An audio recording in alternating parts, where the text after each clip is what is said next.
Breaking news చూస్తున్నారు. డ్రైవర్లకు ఏటా 12,000 రూపాయల ఆర్థిక సాయం ఇస్తామన్నారు. ఎన్నికల హామీ అమలు చేయాలి, లేకపోతే నిరవధిక సమ్మెకు వెళ్లే అవకాశం ఉంది. ఇది ఈరోజు జేఏసీ ఇచ్చిన డిమాండ్. తెలంగాణలో ఆటో, క్యాబ్, వ్యాన్ డ్రైవర్లు బంద్కు పిలుపునిచ్చారు. 18 సంఘాలు జేఏసీ నేతలు ఆధ్వర్యంలో నిరవధిక బంద్కు పిలుపునిచ్చారు.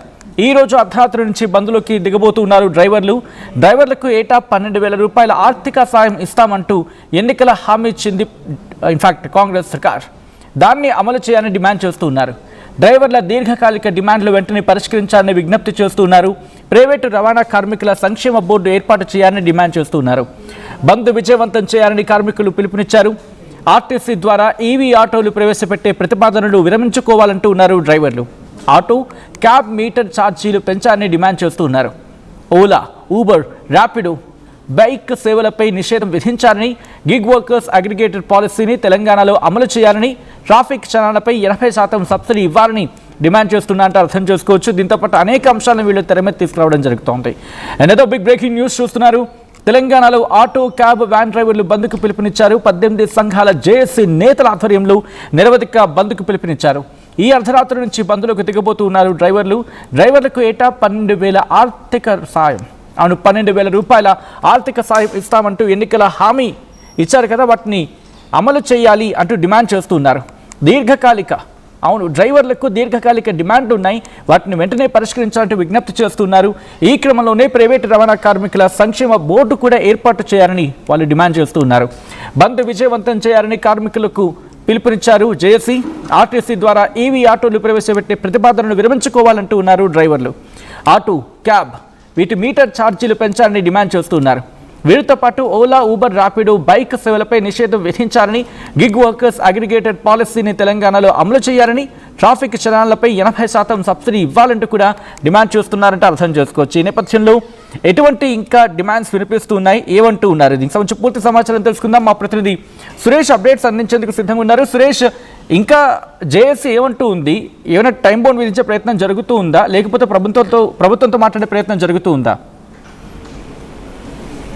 Thank you Sachin. ఏదైతే ఈ రోజు అర్ధరాత్రి నుంచి ఆటోలు, క్యాబ్లు, తెలంగాణ వ్యాప్తంగా ఉన్న ఆటోలు, ప్రైవేట్ క్యాబ్లన్నీ బంద్ చేయాలని చెప్పేసి కార్మిక సంఘాలైతే పిలుపునిచ్చాయి. సో ఈ నేపథ్యంలో మంత్రి పొన్నం ప్రభాకర్ కూడా, రవాణా శాఖ మంత్రి పొన్నం ప్రభాకర్ కూడా కొద్దిసేపటి క్రితమే బంద్కు సంబంధించి విరమించుకోండి, మీకు చర్చలు చేయడానికి ప్రభుత్వం సిద్ధంగా ఉంది, ఖచ్చితంగా మీ డిమాండ్ అన్నిటి మీద మేము చర్చిస్తాం. సో బంద్ వల్ల సామాన్య ప్రజలు ఇబ్బంది పడతారని చెప్పేసి చెప్తున్నప్పటికీ సో బంద్కు సంబంధించి సంఘ నేతలైతే, కార్మిక సంఘ నేతలైతే ఎట్టి పరిస్థితుల్లో బంద్ విరమించేది లేదు. గతంలో కూడా చాలా వరకు బంద్ కాల్స్ పిలుపునిచ్చాం, ప్రభుత్వం పిలిచింది, చర్చలు పిలిచింది, చర్చల పేరుతో కాలయాపన చేస్తుంది తప్ప స్పష్టత ఇవ్వట్లేదు. సంబంధించి ఏదైతే సంక్షేమ బోర్డు అని చెప్పేసి మేనిఫెస్టోలో పెట్టారో, నెలకు 1000 రూపాయలు అని చెప్పేసి కూడా ఏదైతే మహాలక్ష్మి స్కీమ్ ద్వారా చాలా వరకు డ్రైవర్లు ఉపాధి కోల్పోతున్నారు. చాలా మంది ఆత్మహత్యలు చేసుకున్న పరిస్థితి కూడా గతంలో మనం చూస్తాం. సో చాలా మంది ఉపాధి లేక ఆత్మహత్యలు చేసుకుంటున్నారు. ఆటోలో నడుపుకునే పరిస్థితి లేదు, ఎందుకంటే ఇంటికి తీసుకెళ్లే పరిస్థితి లేదు. ఆటోలు నడిపి తర్వాత కొద్ది గొప్ప డబ్బులు తీసుకునే పరిస్థితి లేదు. గతంలో మహాలక్ష్మి స్కీమ్ రాకముందు ఒక్కొక్క ఆటో డ్రైవర్ దాదాపు 1000 నుంచి 2000 వరకు సంపాదించుకునే పరిస్థితి. సో ఇప్పుడు పెరిగిన డీజిల్ రేట్లు కానీ దానికి సంబంధించి మీటర్ ఛార్జీలు కూడా గత 10 ఏళ్లుగా కూడా మీటర్ ఛార్జీలు పెంచలేదు. సో మీటర్ ఛార్జీలు పెంచాలి. At the same time gig వర్కర్ల పాలసీకి సంబంధించి కూడా ప్రభుత్వం త్వరలో ఒక నిర్ణయం తీసుకుంటుందని చెప్పి చెప్తున్న పరిస్థితి. అదేవిధంగా సంక్షేమ బోర్డు ఏర్పాటు చేయాలి. గత ప్రభుత్వంలో ఏదైనా డ్రైవర్ కి సంబంధించి చనిపోతే 5 లక్షల ఇన్సూరెన్స్ స్కీమ్ ఉండేది. సో ఆ ఇన్సూరెన్స్ స్కీమ్ కూడా ప్రభుత్వం, కాంగ్రెస్ పార్టీ వచ్చిన తర్వాత అది అమల్లోకి రావట్లేదు. సో ఖచ్చితంగా చాలా వరకు డిమాండ్స్ ఉన్నాయి. సో గతంలో కూడా చర్చలకు పిలిచి గవర్నమెంట్ ఏం చేయలేదు. సో ఇప్పటికీ ఖచ్చితంగా మాకు గత్యంతరం లేకనే మేము సమ్మెకు దిగుతున్నామని చెప్పి చెప్తున్న పరిస్థితి. సో ఈ రోజు అర్ధరాత్రి నుంచి బంద్ అయితే వాళ్ళు పిలుపునిచ్చారు. సో ఇప్పటి వరకు కూడా ప్రభుత్వం కనీసం ఈ రోజు కొద్దిసేపటి క్రితం హుస్నాబాద్ లో మంత్రి పొన్నం ప్రభాకర్ మాట్లాడుతూ చర్చలకు రండి అని ఆహ్వానించడం జరిగింది. సో దానికి సంబంధించి సో అంటే ఈ రోజు అర్ధరాత్రి నుంచి బంద్ పిలుపునిచ్చిన నేపథ్యంలో 2 రోజుల ముందే పిలిస్తే బాగుండుగా అని చెప్పేసి సంఘాలు కూడా ప్రశ్నిస్తున్న పరిస్థితి ప్రభుత్వాన్ని.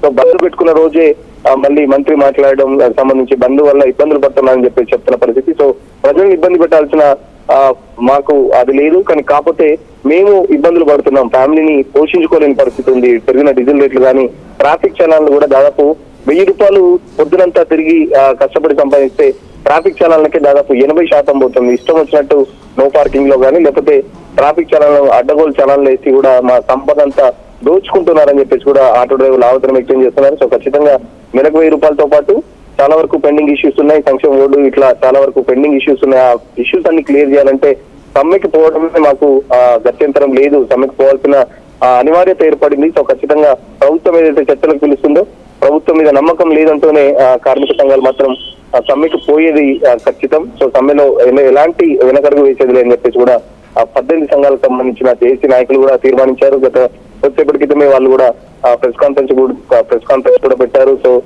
గత్యంతరం లేకనే సమ్మెకి పోతున్నామని చెప్పేసి కూడా కార్మిక సంఘ నేతలు చెప్తున్నారు. రైట్ సురేష్, ఇటు ప్రభుత్వమైన చర్చ అంటే ప్రభుత్వం ఏమైనా వెళుతూ డిస్కషన్ చేసే ప్రయత్నం చేస్తుంది, ఎందుకంటే ప్రజా రవాణా ఇబ్బంది పడే అవకాశం ఉంటుంది కాబట్టి. ఖచ్చితంగా ఈ రోజు అర్ధరాత్రి నుంచి సమ్మెకి వాళ్ళు పిలుపునిచ్చారు. గత కొద్ది రోజుల ముందు డేట్ అయితే కన్ఫర్మ్ చేశారు. సో ప్రభుత్వం నిజంగా చర్చలకు పిలవాలనుకుంటే మమ్మల్ని 2 రోజుల ముందో 3 రోజుల ముందో పిలవాలి. ఈ రోజు మంత్రి మాట్లాడి ప్రజలు ఇబ్బంది పెడుతున్నారని చెప్పేసి మమ్మల్ని దోషులుగా చిత్రీకరించే ప్రయత్నం చేస్తున్నారు. ప్రజల్ని ఇబ్బంది పెట్టే ఆలోచన లేదు. అట్ ద సేమ్ టైం మేము కూడా ఇబ్బంది పడద్దు కదా, మా కుటుంబాల సంగతి ఏంటి, మా పరిస్థితి ఏంటి. మహాలక్ష్మి స్కీమ్ రావడంతో చాలా వరకు ఆటో డ్రైవర్లు ఉపాధి కోల్పోతున్నారు. కనీసం రోజుకు 100-200 కూడా ఇంటికి తీసుకెళ్ళని పరిస్థితి. ఇటు డీజిల్ కి పెట్టాలా, లేకపోతే చాలా మంది కిరాయి ఆటోలు నడుపుకుంటారు. సో కిరాయికి కట్టి డీజిల్ కి ఇవన్నీ పే చేసుకుని ఇంటికి వెళ్లే లోపు కనీసం ఒక 500 కూడా ఉండట్లేదు. సో రోజుకు 500 సంపాదిస్తే మేము ఎట్లా బతకాలి, మా పిల్లలకి ఏం పోషించాలి, పిల్లలకి ఎలాంటి చదువు చెప్పాలి, ఎట్లా తిండి పెట్టాలని చెప్పేసి కూడా ఆటో డ్రైవర్లు ప్రశ్నిస్తున్న పరిస్థితి. సో మహాలక్ష్మి స్కీమ్ ద్వారా ఇప్పుడు గవర్నమెంట్ కూడా ఇంకో కొత్త స్కీమ్ తీసుకొస్తుందని చెప్పేసి కూడా వాళ్ళు ఆరోపణ చేస్తున్నారు. ఏదైతే ఈవీ వెహికల్స్, ఈవీ ఆటోలు కూడా డైరెక్ట్ ఆర్టీసీకి అనుసంధానం చేసే ఒక ప్రక్రియ కూడా సాగుతుంది. సో ఈ ఈవీ వెహికల్స్ వల్ల కూడా మాకు ఇంకా ఉపాధి కోల్పోయే అవకాశం ఉంది. ఇప్పటికే ఉపాధి లేక చాలా మంది ఆత్మహత్యలు చేసుకుంటే ఇంకా ఉపాధి కొల్లగొట్టే ప్రయత్నమే చేస్తుంది ప్రభుత్వం అని చెప్పేసి కూడా ఆటో డ్రైవర్లు పెద్ద ఎత్తున ఆందోళన చూస్తున్న పరిస్థితి. Right Suresh, thanks for the update. మొత్తంగా అయితే మాత్రం ట్రాఫిక్ చలాన్లపై 80% సబ్సిడీ ఇవ్వాలనే డిమాండ్తో పాటు అనేక అంశాలను వీళ్ళు డిమాండ్ రూపంలో ముందుంచడం జరుగుతోంది. తెలంగాణలో ఆటో, క్యాబ్ అండ్ వ్యాన్ డ్రైవర్లు బంద్కు పిలుపునిచ్చారు. 18 సంఘాల జేఏసీ నేతల ఆధ్వర్యంలో నిరవధిక బంద్కు పిలుపునిచ్చారు. ఈ అర్ధరాత్రి నుంచి బంద్లోకి డ్రైవర్లు వెళ్ళబోతున్నారు. డ్రైవర్లకు ఏటా 12,000 ఆర్థిక సాయం 12,000 రూపాయల ఆర్థిక సాయం ఇస్తామన్న ఎన్నికల హామీలు వెంటనే అమలు చేయాలని డిమాండ్ చేస్తూ ఉన్నారు. డ్రైవర్ల దీర్ఘకాలిక డిమాండ్లు వెంటనే పరిష్కరించాలని విజ్ఞప్తి చేస్తూ ఉన్నారు. ప్రైవేట్ రవాణా కార్మికుల సంక్షేమ బోర్డు ఏర్పాటు చేయాలని డిమాండ్ చేస్తూ ఉన్నారు. బంద్ విజయవంతం చేయాలని కార్మికులకు పిలుపునిచ్చిన సందర్భం. అయితే ఆర్టీసీ ద్వారా ఈవీ ఆటోలు ప్రవేశపెట్టే ప్రతిపాదనలు విరమించుకోవాలంటూ ఉన్నారు డ్రైవర్లు. ఆటో, క్యాబ్ వీటి మీటర్ ఛార్జీలు వెంటనే పెంచాలని డిమాండ్ చేస్తూ ఉన్నారు. ఇక అలాగే ప్రైవేట్ అగ్రిగేటర్స్గా మాట్లాడుకుంటూ ఉంటాం. ఓలా, ఊబర్, ర్యాపిడో ఈ బైక్ సేవలు ఉంటాయి. వాటి మీద నిషేధం విధించాలి అని చెప్పి గిగ్ వర్కర్స్ అగ్రిగేటెడ్ పాలసీని తెలంగాణలో స్ట్రిక్ట్గా అమలు చేయాలని, ట్రాఫిక్ చలాన్లపై 80% సబ్సిడీ ఇవ్వాలంటూ కూడా వాళ్ళు డిమాండ్ చేస్తూ ఉన్నారు.